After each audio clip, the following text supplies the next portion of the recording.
So yes, it's compounding, but so is my tax liability. So is all that money inside of that account, is that mine? No, I'm gonna have to pay the government at whatever that rate is. And if you believe what David Walker said, that could potentially double. So instead of me paying, at the time I was probably paying around 30%.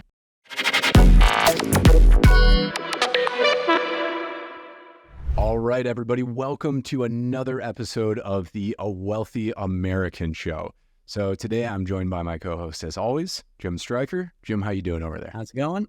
Great, man. How are you doing? Things are going really well. Happy to be here. Yeah, it's another beautiful day in our amazing country. We believe here at the Wealthy American Podcast that America is stronger with more people having more wealth inside of it. And so what we strive to do here is share a lot of our journeys going through this. Coming up, Jim came up as an orphan. I grew up very poor outside of Detroit. Then I went special operations community, did that for a decade, had a couple of businesses, ambled my way through this, and really took a long time, probably 30 years, probably all said and done, from the time I started trying to learn this stuff back in the day to now to figure this stuff out. And today we want to talk about something that, man, we just get so fired up about, which is like, most people don't realize this, but when you look at a lot of these accounts that you're using, and you probably have this today, right? You probably have something like a 401k or an IRA, or for God's sakes, a savings account, right? A CD, something like that. What you probably don't realize is how much the government is actually in those accounts. And so we're going to talk about this today. We're going to kind of go through this, really kind of dissect this, explain a little bit more of what we mean, but also a little bit of how we, Jim and I, like to pull ourselves out of that. And here's a disclaimer for you. This show is not financial advice. No show should claim to be financial advice, right? If you're doing retirement planning, if you're doing wealth planning, if you're doing true financial investments, any of that stuff, that requires a trained professional who can get clarity into your specific situation. Clarity is power, but in order for clarity to actually be clarity, it has to be specific to your situation and circumstance. Education is the first step, but clarity requires a trained professional that can understand you better and then give you guidance. So that being said, Jim, let's go ahead and open it up. Let's talk about it. So when we say people have the government inside of their accounts, what do we mean? Most of the accounts, I should say, that we have the opportunity to deposit our money into after we've paid our first cut to our partner. We'll just label as Uncle Sam. He's a good, generous, uncle in this country, right? Generous to himself. But look, we go to work, we earn money, we get money, we pay tax. Then we have money that we get to have a decision of what to do with. Do we save that money, or do we have it go out our lifestyle tank, never to return? Well, for most of us, probably a lot of people listening here, we like to identify as savers, people that like to save money, emergency funds, rainy day funds, what have you, savings for liquidity events that happen. The HVAC unit, goes away. And we have to look at where are the places that we can put our money. Do we put our money in a CD? Maybe. Right? It's FDIC insured, should be somewhat safe, but what is also attached to that? Taxes. How about putting money in Let's unpack that for a second, Jim, right? Because I think it's something that it gets thrown around a lot, and people go, oh, you pay taxes. And I remember before, a decade ago, before I really understood any of this stuff, it was really like, well, yeah, you pay taxes. And people are like, yeah, there's accounts you don't have to pay as much tax or potentially no tax, and I didn't really understand what that means. And so if I'm understanding what you're saying is, hey, cool, you get your paycheck then comes to you. Now, what's already been taken out of that is what we're probably all used to, especially you saw in your first job you ever had. For me, it was Marco's Pizza. I thought I was making a certain amount of dollars per hour, right? Went to open that up. Well, I didn't quite take home as much as I thought. And that's the first thing that we're talking about is ordinary income tax. And then what we're talking about is when you put that money into an account, doing the responsible thing, saving money, setting aside for emergencies, setting aside for your future, building your wealth. What happens then? And that's the thing I never really thought about. And by the way, before we get into that, we're not saying we don't enjoy what these taxes provide for our country, right? Paved roads are incredible. Having funding to be able to do things that provide value to our society is necessary, required, And I would say even encouraged by us here, right? I spent 10, here's the thing though, guys. Especially as it comes to protecting ourselves from, in the military funding, those things, right? Well, let's think about this for a second, right? And I had a unique vantage point on this. 18 years old, I go into the Marine Corps. Spend 5 years in the Marine Corps, work really, really hard, do 3 deployments, worked my way up in the Special Operations Community, all that stuff. After that 5 years, I got out of the Marine Corps and I went over to the State Department, right? And I was working for the State Department or directly to the State Department. And I was doing basically high-level dignitary protection. So my main theaters were what was called AIP, Afghanistan, Iraq, Pakistan, and it was protecting ambassadors, heads of state, dignitaries. And there was a really interesting thing that happened, right? I would say if anything politically, I'm probably a libertarian. I don't think we need more laws. I think there's probably not enough enforced that are actually on the books. Nobody can keep track of them because of that. It kind of picks and choose. I don't really care what somebody else does as long as it doesn't affect me, right? It starts affecting other people, my belief, and everybody can have their own. I don't love that. But I had people that I definitely politically disagreed with there, right? You see a lot of people that come out of, real high level Ivy League Brown and all these things. And they're, my perspective, having been this knuckle dragon special operations dude over there for years, was like they were a little bit disconnected from reality. They just thought that if you smiled at everybody and gave them books, they of course would love you. And it didn't always work out that way, right? So here's my point of telling you that. I watched people that I probably disagreed with in terms of the way that they thought about how to interact with people, how to get outcomes, maybe politically, I guess, if you want to call it that, but they believed in what they were doing, right? I'll tell you, those people I respect, even though I didn't necessarily agree with them. I saw way more than that were there just to push their career forward, to get that check on their career box that said, I went to Afghanistan, I went to Iraq, I went to Pakistan, I am high threat, therefore I can move up further and further and further in kind of what's called foreign service office, the FSO world, so that they could get up there. And these people, again, there's a lot of really good ones, like anything, a lot of really good. There's some really bad, and most people are in between. This was the highest levels of the State Department. Would I trust them to run the finances of my business? No. But these are the people that are impacting the decisions and the policies that are affecting how our money gets spent and how much we get taxed, right? That's the reality of this. Any other reality is not real because the government is going to spend that money. And, there's a famous quote from David Walker. So Jim, I know you know this one. Tell us a little bit about David Walker and tell us about what he said taxes have to do in the future in order to catch up and why we should listen to him. Yeah, I mean, there's a lot to unpack there, and I'm glad that you kind of brought a little bit of the history, involved in there. But yeah, David Walker served under 2 presidents, one Democrat, one Republican. Spent a lot of time. He's essentially the CPA, the comp controller of the United States of America, and he knows a lot about American finances. I think we all can agree, on that. And he knows the balance sheet, of America. And I have to sort of backtrack a little bit on just creating a little bit of an understanding of our government, my government, your government, collectively, really isn't in a business. It's not a business. It doesn't manufacture anything. It doesn't produce anything. It can only bring in revenue one way. And you guessed it, income taxes. So taxes is it, right? So they have one way, which is find a way to tax, bring in revenue to pay for everything, right? And so that is an insatiable thirst that can't be quenched ever when you're in the government, right?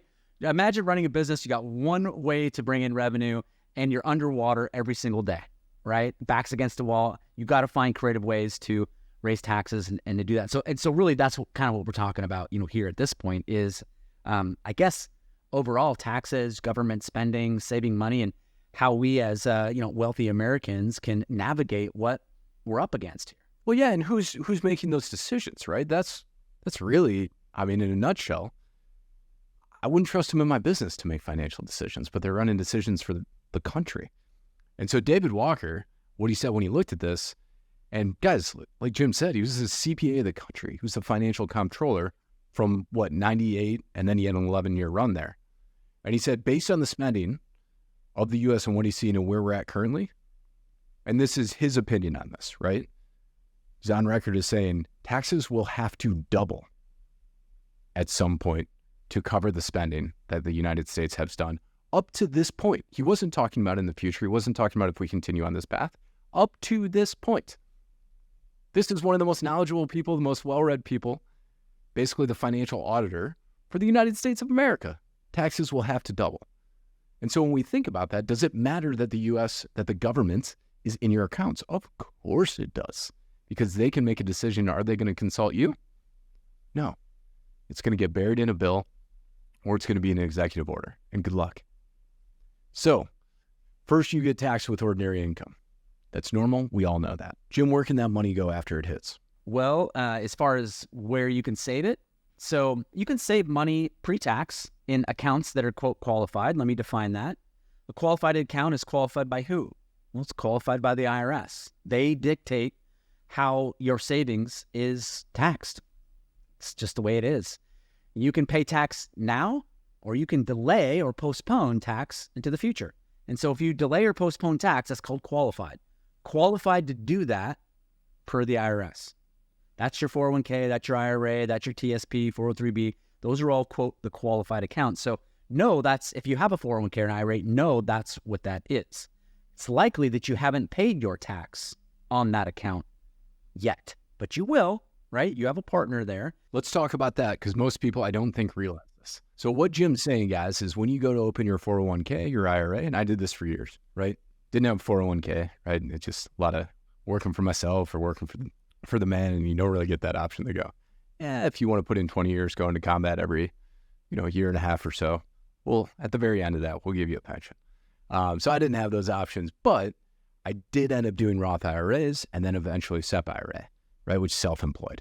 And so when I looked at that, and Roth's a little bit different because you already pay it, but when I looked at that stuff, I looked at those accounts, especially in that SEP IRA, and I went, sweet, that account balance is growing. That's looking good. I'm going to have people say, and I didn't know at this time, I was young in the game, guys. I didn't know. You'll have to excuse, the youth at that point. But I'd heard, like, you need $1 million to retire, right? And I was like, $1 million. And did I think about that number ever and where that came from and actually extrapolate out if that keeps me enough money? No, I didn't. But this is where it was at the time. So I, pull open that statement, unfurl that. I'm looking through my retirement accounts and I'm going, sweet, this looks like this looks pretty good, until I figured out, oh my goodness, I'm going to have to pay income tax on this when I go to make a withdrawal. So yes, it's compounding, but so is my tax liability. So is all that money inside of that account, is that mine? No. I'm going to have to pay the government at whatever that rate is. And if you believe what David Walker said, that could potentially double. So instead of me paying, at the time I was probably paying around 30% income tax, but instead of paying that, I might have to pay 40, 50, 60%, like an astronomical amount. And so when we talk about the government inside of your accounts, that's what we're talking about. Accounts that are going to be taxed, whether that be mutual funds, whether that be qualified plans, anything where the growth is taxed, or you're going to pay taxes later, man, you're a little bit, if you look at this, like, my feeling is I don't really want to roll those dice and go, if the government raises taxes, if things get crazy here, I'm going to end up paying them all of that money, and there's nothing I can do about that. I personally don't like that. I don't like leaving my fate up to somebody else, especially the government.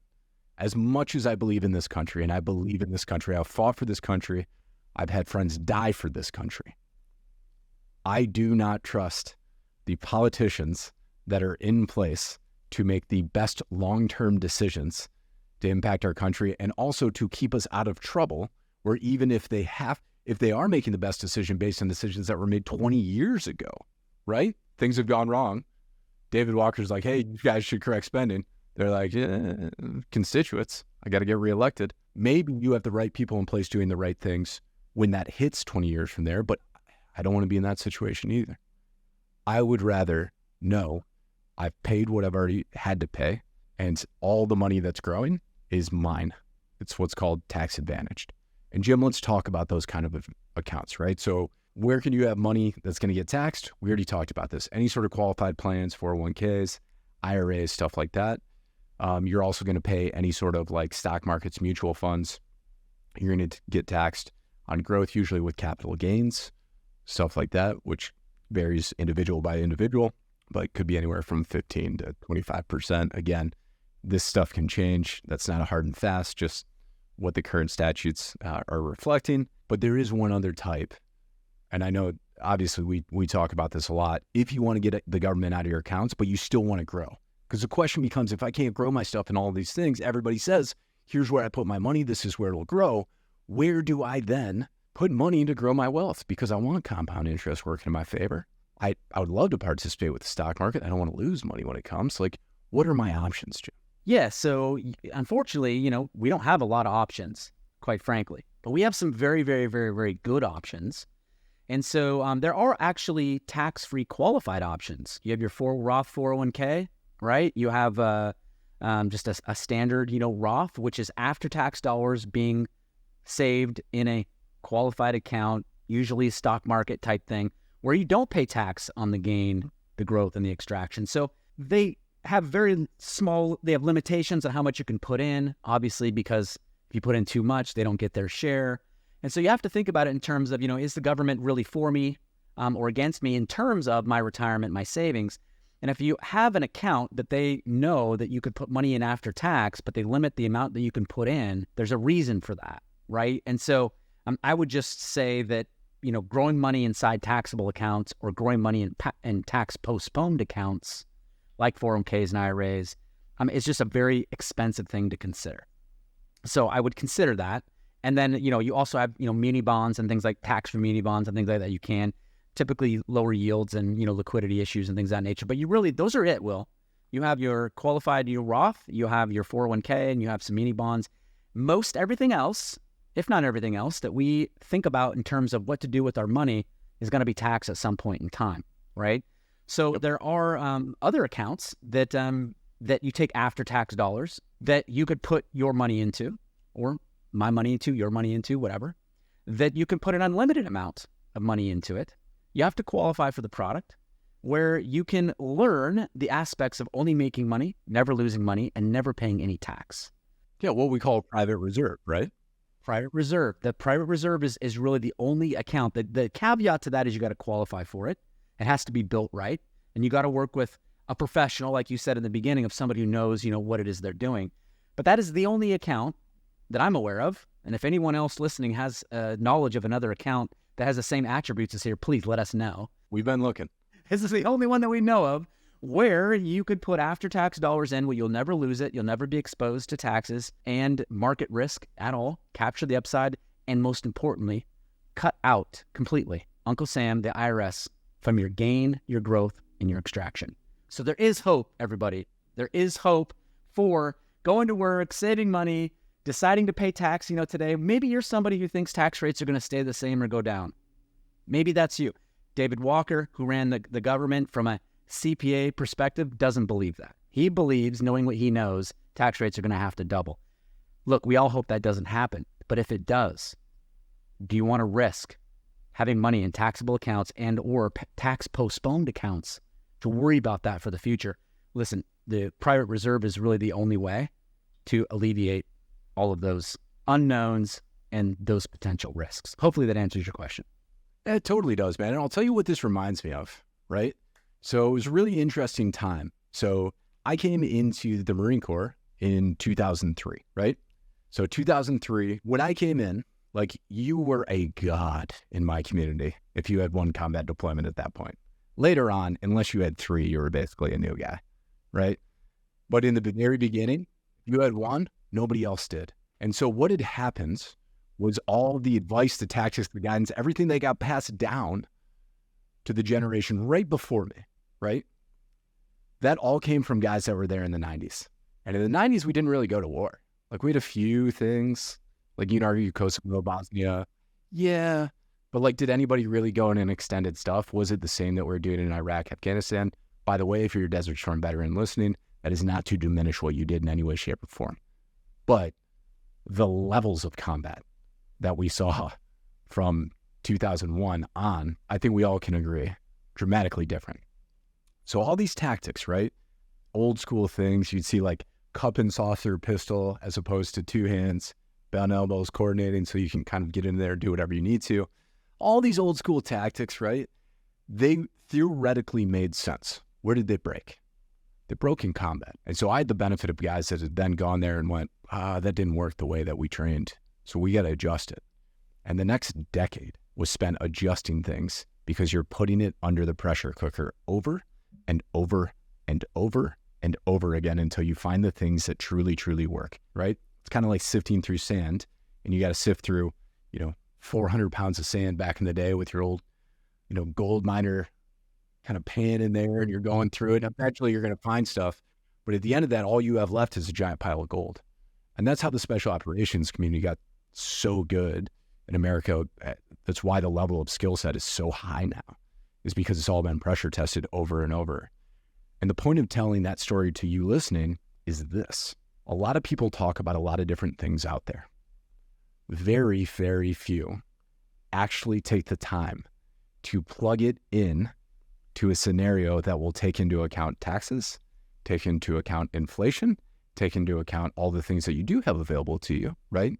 If you believe Social Security will be there, but let's say that it will be, and you can calculate all that, your current accounts, and go, how does this stack up in my retirement? And I'll tell you, Jim, I was kind of scared for years to do this. I heard people talk about this, and I was like, I don't know, what if it doesn't? Well, I'll tell you, mine didn't. And I adjusted my strategies, and weirdly, I didn't end up putting away that much more. And it had dramatically shifted how much I will and my family will have at the end of our lives. And so when you guys are thinking through this stuff, like, first thing to do is like, you have to talk to somebody that knows how to plug all this in to get the specific answers for you to see how it's going to play out. The next thing that you need to do is go, what are those assumptions based on? It's like, if it's taxes staying the same based on everything we know, do we think that's going to be the case? Let's hope so. David Walker doesn't think so. Probably most of you listening don't think so. Some of you might, and that's okay. Everybody's free to make their own decision. But then you have to look at that and go, what am I going to do to put myself in the best possible position? That is all of our jobs and our responsibilities for our family. Yep. I have one thing to add there, Will. And we get this a lot with people looking for, and just really opening up this conversation for what to do with their money, what accounts, and where should they save, and what can they do, right? For saving for today, for the emergency fund, for the rainy day, for the retirements, And I've developed through all mentors, and of course, none of this is original, to me, so I'll give credit where credit's due. But this filter has served me very well and my family and a lot of clients. And this is one of those things where you're watching this show, or you're listening to it, you want to write this down or go back and listen to this, because knowing what I'm about to tell you right now will definitely have an impact in your life and will save you a tremendous amount of money, stress, sleepless nights, and anxiety. And so here you go. When anybody, and I mean anybody, comes to you, and me included, I do this in my own life as practice, and comes to you and says, hey, I have an investment for you to consider, an account for you to consider to put your money into, a deal, an opportunity, whatever it is, they want your money from your pocket to their pocket. Here's 4 questions that you can ask them that will serve you very well. Number 1, how safe is my money? Is there any principal protection on that account? Could I lose my money? I live by this. It's more important to have the return of my money instead of a return on it. So if I'm willing to lose my money, I want to know about it going into it. That's number 1. Number 2 is, how liquid is it?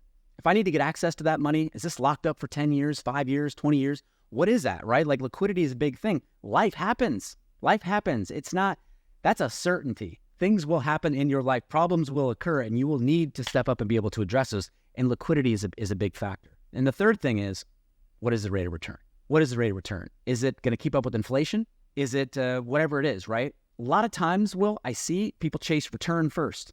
So I like to do these in order. Safety, liquidity, rate of return. How safe is it? How liquid is it? What is the return? The fourth question, really, really important. What are the tax implications of this account? So after I'm comfortable with answering the question of how safe, number 2, how liquid, what is rate of return, I want to know what the taxes is. Most of the time, I can't avoid taxes, particularly if it's a really good investment. Maybe not, right? But I'm never going to let taxes stop me from doing a deal, but at least I want to know about it, right? Is it short term or is it long term? What are the implications of that? Or is it potentially tax free? Is it possible for people to grow money that is 100% safe, 90% or greater of liquidity, has a guaranteed rate of return, and tax free? Yes, it is. It's absolutely possible. But now, forever, I hope that everyone listening to this serves them greatly. You know those 4 questions, commit those to memory, and ask everyone right back to them if they want your money, if they can answer those questions so that you can get the answers to those to make a good decision for you and your family.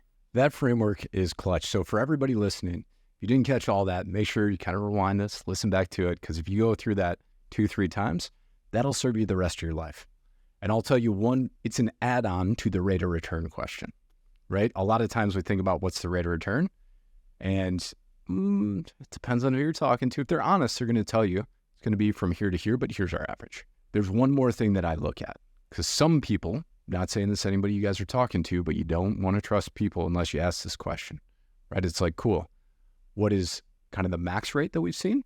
What's the average? What's the worst that could happen here? Because I will tell you, Warren Buffett's, famous rule, don't lose money. Now, what's the second rule? It's the only 2 rules in Berkshire Hathaway, by the way. Don't forget the first rule, which is don't lose money. And so you want to think about that stuff when you look at this as well. The richest people in the world, the wealthiest people in the world, they look at not 26x returns. They look at, how do I get a decent rate of return, a good return, but make sure that I avoid losses at all costs, because they know what it looks like to have to come back from those losses. And Jim, I think this was excellent advice that you gave. Those 4 steps are fantastic. It's probably a pretty good place to wrap it up today. Yeah, no, it's great. It's been a lot of fun. We could talk on this stuff for hours and hours and hours. So it's every time we get an opportunity to come together and do this, well, I just love it. So it's great. Well, guys, thank you for listening today.